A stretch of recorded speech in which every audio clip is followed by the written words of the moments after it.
Halo semuanya, perkenalkan nama saya Komang Ainoveni dengan NIM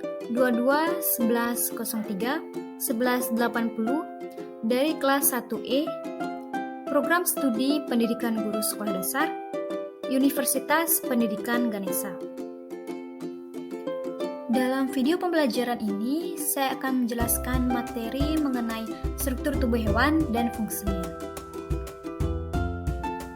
Sebelum itu, apakah kamu pernah berpikir bagaimana hewan itu bisa bergerak dan berlari ke sana kemari? Lalu kamu bertanya-tanya di dalam struktur tubuh hewan itu apa aja sih? Apa sih itu struktur tubuh hewan? Struktur tubuh hewan merupakan kumpulan sel jaringan dan sistem-sistem yang bila kita perinci dari luar ke arah dalam terdiri atas sistem integumentum, sistem gerak yang meliputi otot dan tulang, sistem pencernaan yang meliputi saluran pencernaan dan kelenjar pencernaan, sistem pernafasan, sistem sirkulasi meliputi jantung beserta pembuluh darah. Struktur tubuh hewan dibagi menjadi dua, yaitu yang pertama sel hewan dan yang kedua ada jaringan hewan. Yang pertama yaitu sel hewan. Apa sih itu sel hewan?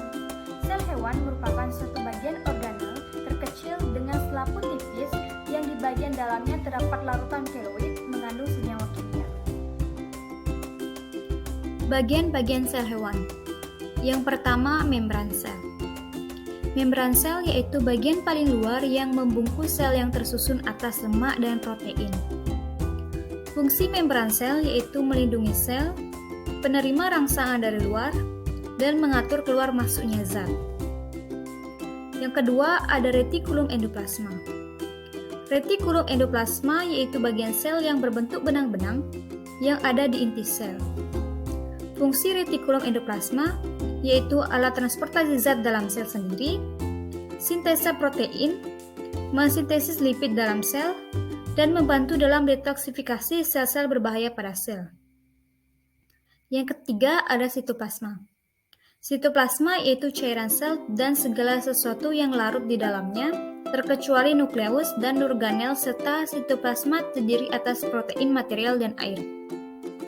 Fungsi sitoplasma yaitu sumber bahan kimia sel dan tempat berlangsungnya metabolisme sel. Yang kedua ada mitokondria.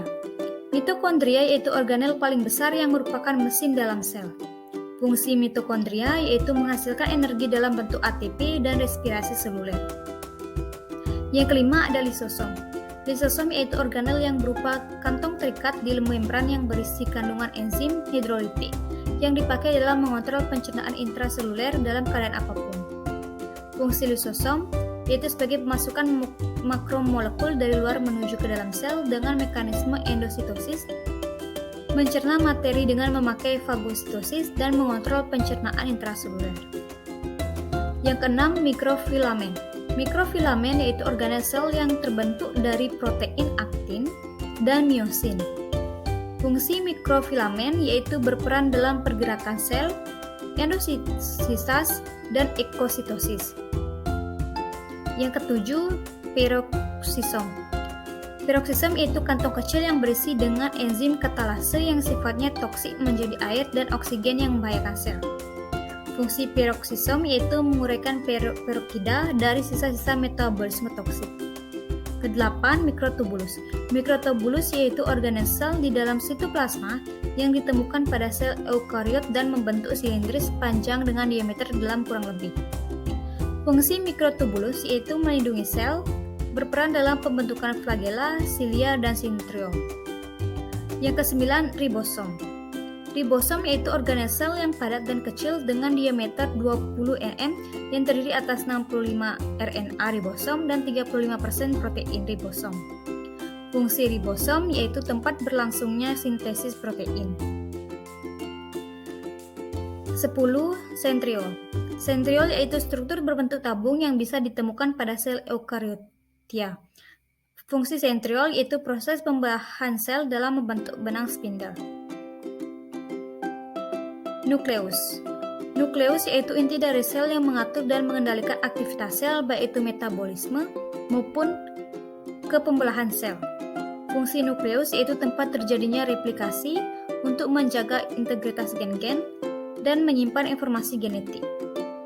13. 13. Nukleus. Nukleus yaitu daerah yang terdapat di dalam inti sel yang bertanggung jawab pada pembentukan protein menggunakan RNA. Fungsi nukleus bertanggung jawab dalam pembentukan protein. Nukleoplasma. Nukleoplasma yaitu cairan padat yang ada di dalam inti sel yang mengandung serat kromatin. Fungsi nukleoplasma yaitu membentuk kromosom dan gen. 15. Membran inti. Membran inti yaitu elemen struktural utama nukleus yang membungkus keseluruhan organel dan memisahkan antara sitoplasma dan daerah inti. Fungsi membran inti yaitu pelindung inti sel dan tempat pertukaran zat antara materi inti dan sitoplasma. Lalu apa sih itu jaringan hewan? Jaringan hewan adalah kumpulan sel-sel hewan di mana mempunyai sebuah bentuk dan fungsi yang sama sehingga membentuk jaringan-jaringan hewan. Bagian-bagian jaringan hewan. Yang pertama ada jaringan epitel. Jaringan epitel pada hewan merupakan jaringan yang berfungsi sebagai pelapis organ dan rongga tubuh bagian luar hewan. Jaringan epitel berlokasi pada permukaan tubuh hewan yang membatasi organ tubuh dengan lingkungan luarnya. Jenis-jenis jaringan epitel yang pertama yaitu epitel tipis lapis, berfungsi sebagai proses difusi dan filtrasi atau penyaringan. Yang kedua ada epitel pipi berlapis, berfungsi sebagai proteksi atau perlindungan. Yang ketiga ada epitel kubus lapis, berfungsi sebagai pelindung atau proteksi adsorbs penghasil mucus. Yang keempat, epitel kubus berlapis, berfungsi sebagai lapisan pelindung dan penghasil mucus. Yang kelima yaitu epitel silindris lapis, berfungsi sebagai sekresi, adsorba, dan proteksi. Ada jaringan otot. Apa sih itu jaringan otot? Jaringan otot merupakan jaringan yang berasal dari lapisan embrional dan disusun oleh sel-sel khusus yang mampu berkontraksi karena mengandung miofibril sebagai elemen kontraktil. Fungsi jaringan otot pada hewan adalah sebagai alat gerak aktif karena kemampuannya berkontraksi. Jenis-jenis jaringan otot. Yang pertama ada otot polos, yang merupakan jaringan otot yang disusun oleh sel-sel yang berbentuk kumparan dengan satu inti di tengahnya. Yang kedua ada otot lurik. Otot lurik merupakan jaringan otot yang disusun oleh serabut-serabut otot atau sel-sel otot serta memiliki banyak inti yang terletak di bagian tepinya. Yang ketiga ada otot jantung.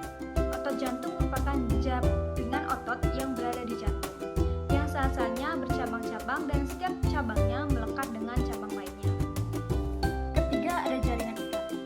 Jaringan ikat merupakan jaringan yang berkembang dari mesenkim yang berasal dari lapisan tengah embrio atau mesoderm.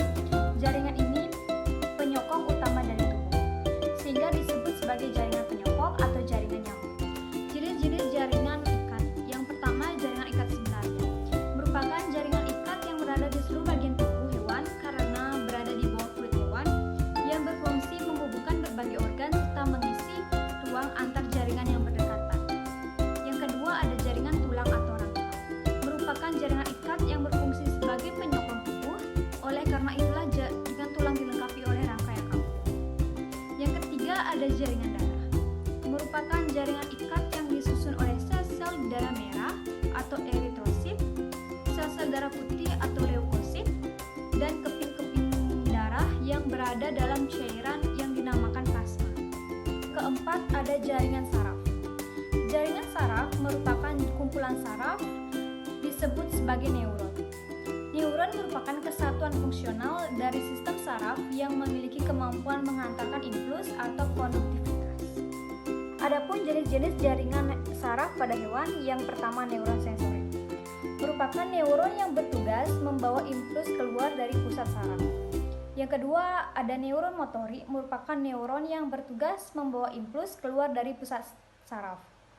Yang ketiga ada neuron penghubung, yaitu neuron yang